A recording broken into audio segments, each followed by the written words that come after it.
Welcome back to another reading and correcting with me, Kindar, the Tiger Knight, and Ty, the Tiger Supervisor. These are where I read a chapter from one of my stories and correct it as I go.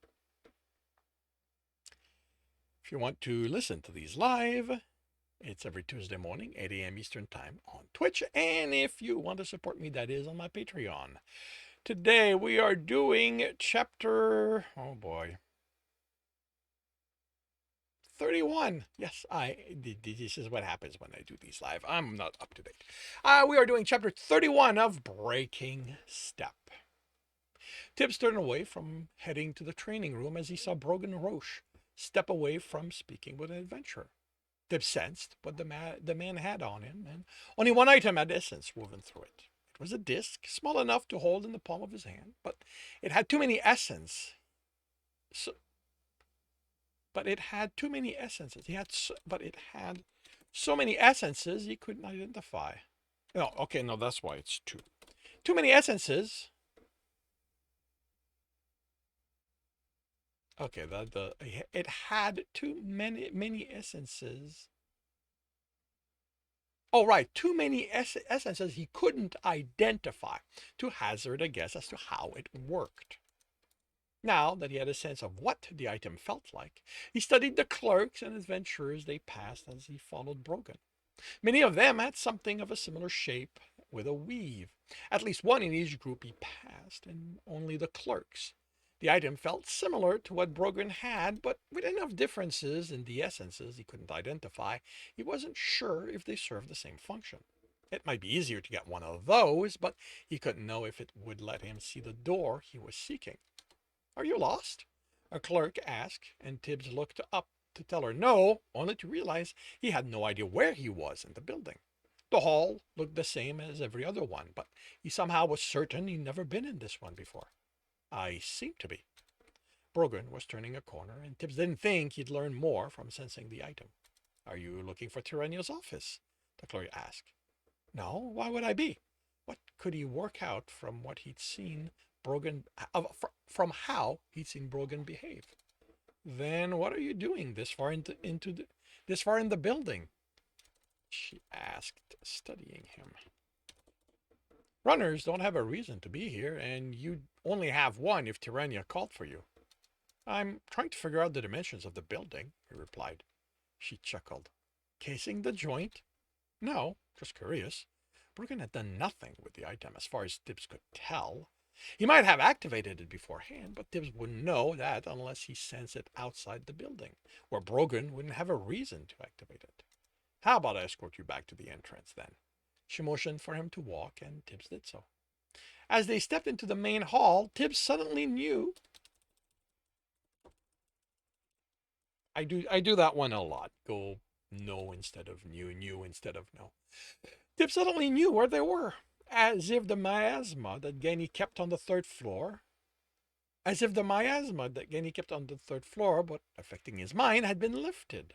He even thought he could make it back to where the clerk had found him, but he knew that to be false. If he turned back on his own, within a few paces in the corridor, Tibs would be lost again. He headed for the training room and entered the one he'd been summoned to. I was starting to wonder if you'd forgotten, Alistair said.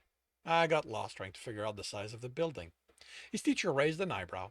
Anytime I go to Tyrannia's office, or when I'm taken to the cell, it's never the same number of paces. I'm trying to understand how it's being done. How it's done. Alistair nodded. And what have you decided? Magic. His teacher chuckled. But what kind? It could be mind, Tibs replied without having to think about it, or void. The dungeon makes doorways that let us cross to lower floors, so they could be placed within the corridor and activated at random to change how long it takes to reach a place. Mine can change how I think about numbers while I'm counting my steps. The other elements must have their ways of doing the same thing. And you have to remember that strong enchantment combines elements, which increases what's possible to accomplish. Alistair sat and, what are the elements? Tibs interrupted his teacher's instruction. There are 2 and 9, but I don't think I've come across more than a dozen of them among the runners, as if that's all the guild wants us wants us to know about.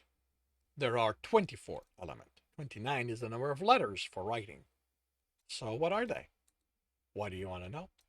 Tib shrugged as he sat. It came up in conversation a while ago, and I've been busy, so I kept forgetting to ask the few times I've had a chance. Since we're talking about weave and other elements doing the same things, the question occurred to me.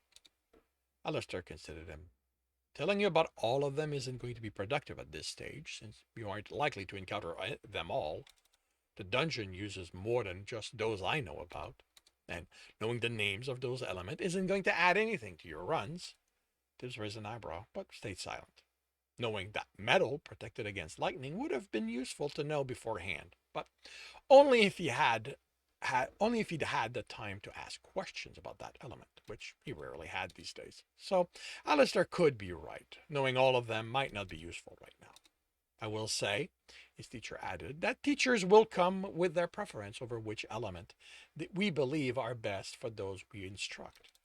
But you were assigned to me after I picked water. Out of those elements Taranya suggested, I believe you said she told you those other than she told you those other than the core elements weren't as useful when you recounted how you came to choose it. She is biased towards the core element for reasons of her own. Other instructors will recommend those they prefer. So you always end up with a limited representation in a young dungeon, since most of the runners there are trained by the guild. The more outside runners come to a growing dungeon, the wider the visibility of the other elements become. Which ones do you suggest? Alistair smiled. I do not take part in telling graduating Omegas about the elements that are open to them. Therefore, I don't have to consider which ones are best. Now, he added as Tib started to push for his opinion, I've indulged your curiosity, so you can show me what you've practiced using Ankh and Ka. Make something small. Tibbs formed an ice dagger, something simple and unadorned. He etched a line of water, adding Ankh and Ka as he stretched the line and water as he stretched the line, and water formed around it. When he stopped etching, as he no, when he stopped etching, the result fell to the floor, and instead of splashing, it oozed flat. Good. Now, how would you use this? Tib studied the unmoving puddle. He willed it into a ball, and it resisted. It wasn't that it refused to obey him, but the combination of arcanus made even the essence thick and slow to react. He pressed his finger in it, and when he pulled it, the water stuck to it like thick sugar syrup. On the floor, it would slow anyone stepping in it.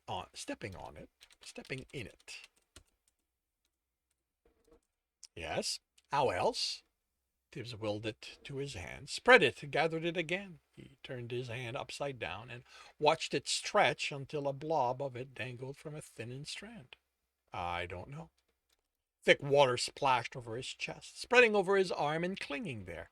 It wouldn't move as he tried to pull his arm away, trapped under the ooze. It's good for subduing an opponent. Tibbs watched the water spread down his arm. Isn't this just slowing them down? Alistair chuckled. I suppose it is. This isn't going to be useful in the dungeon. Sharp and spiky in fights faster there, and everywhere. If he was a guard and he had to take prisoners, he could see the use of this etching. But when he was in a fight, his goal was to end it in such a way his opponent didn't come back later to bother him. Sebastian had taught him what happened if you let one get away. You're limiting your thinking, Tibbs. You have to think beyond the dungeon. You will be out in the world soon enough. Sooner than Alistair thought, Tibbs hoped. Once the guild was gone, he'd be able to see the world if he wanted to. Gregor Rock would be his focus for a while, making sure no one else tried to control it. Tibbs caught the ball of water Alistair threw at him, only then noticing the water trapping his arm was gone. The water in his hand didn't shift. It was hard and clear. Other than not being cold, this could be ice.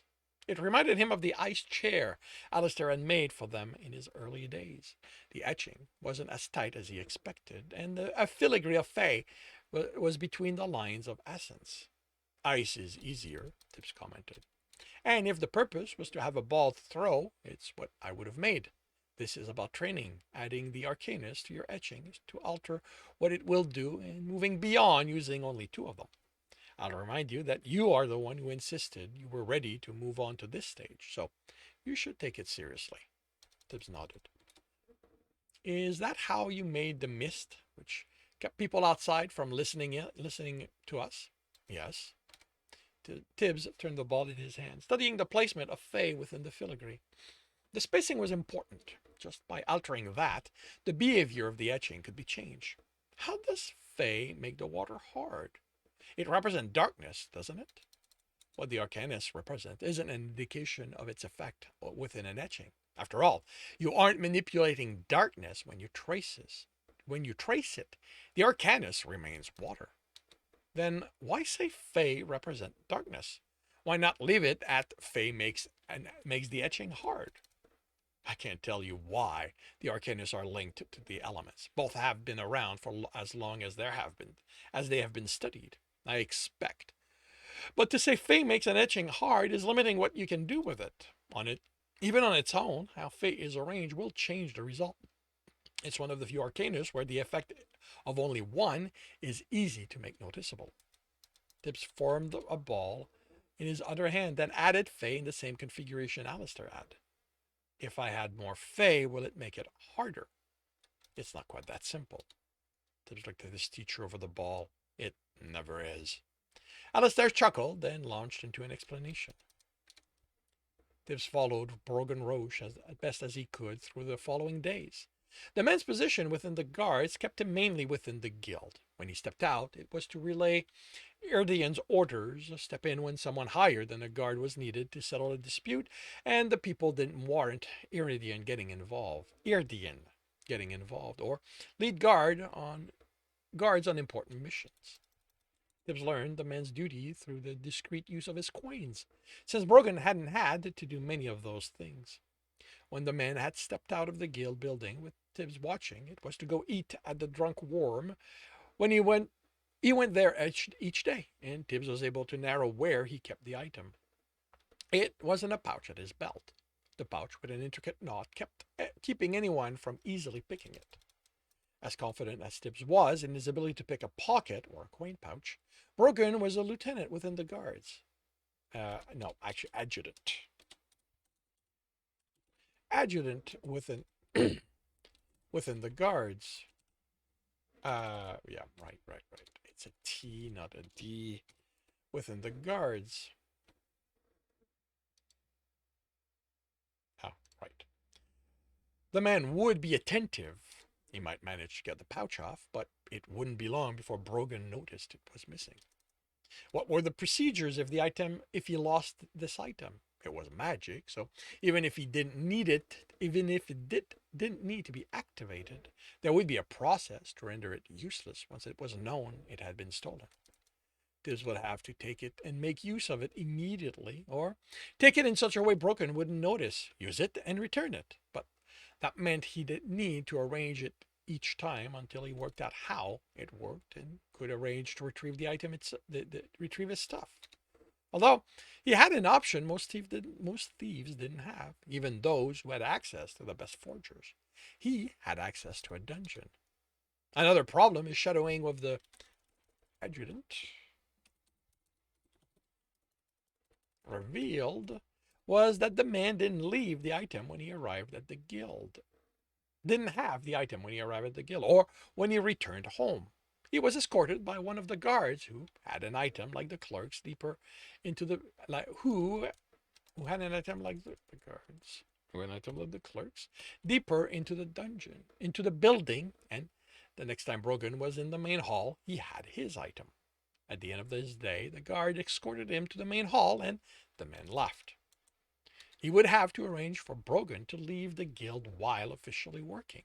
Then ensure he was sufficiently distracted, Tibbs would be able to get the item, get it copied, and return it before he could notice it had been missing. It was a good thing. Tibbs had a lot of excellent rogues he could make use for this. And that concludes chapter 31 of Breaking Step. If you are enjoying this, please leave a like. If you want to know when the next one's going to be up, subscribe and hit the bell.